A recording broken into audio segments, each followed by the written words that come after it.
Just going to take a quick peek at a Yauk movement that needs to be rebuilt. We're going to try and see where a clock movement can be dirty, why it needs to be cleaned before it's oiled.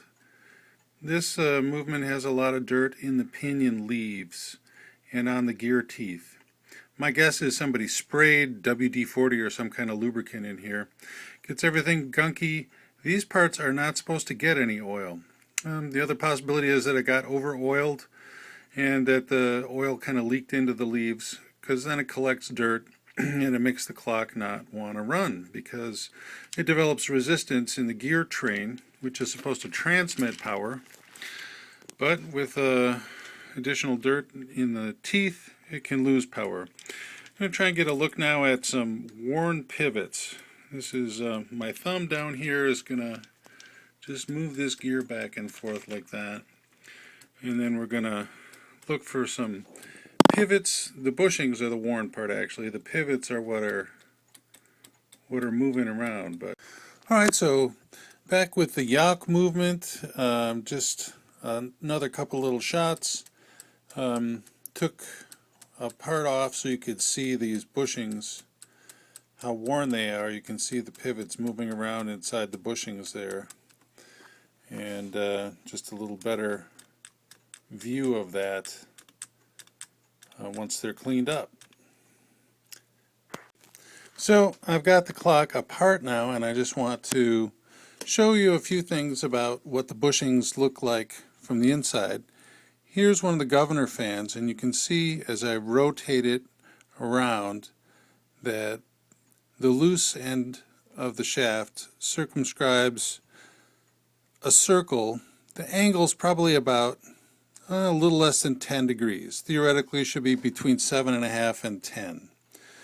So this here is the great wheel on the time train, and I'm rotating it, and you maybe won't be able to see it, but it moves about this far in this direction, but about that far in the other.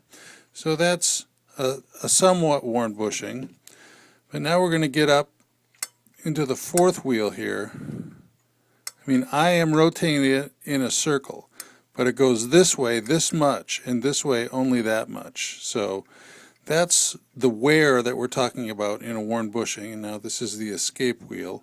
It's pretty much the same situation, not quite as bad as the fourth wheel, but you know, if I turn it in a circle here, you know, this is how far it travels in this direction, only this far in the other direction. So those holes are no longer round. They're egg-shaped, and they have to be bored out and new bushings pressed in. Just a little bit of the after now. You saw the before. Now I have bushed this gear train, and so if I don't tip the clock over here, you can see that the cone that this gear is traveling in is much smaller than before with the worn bushings.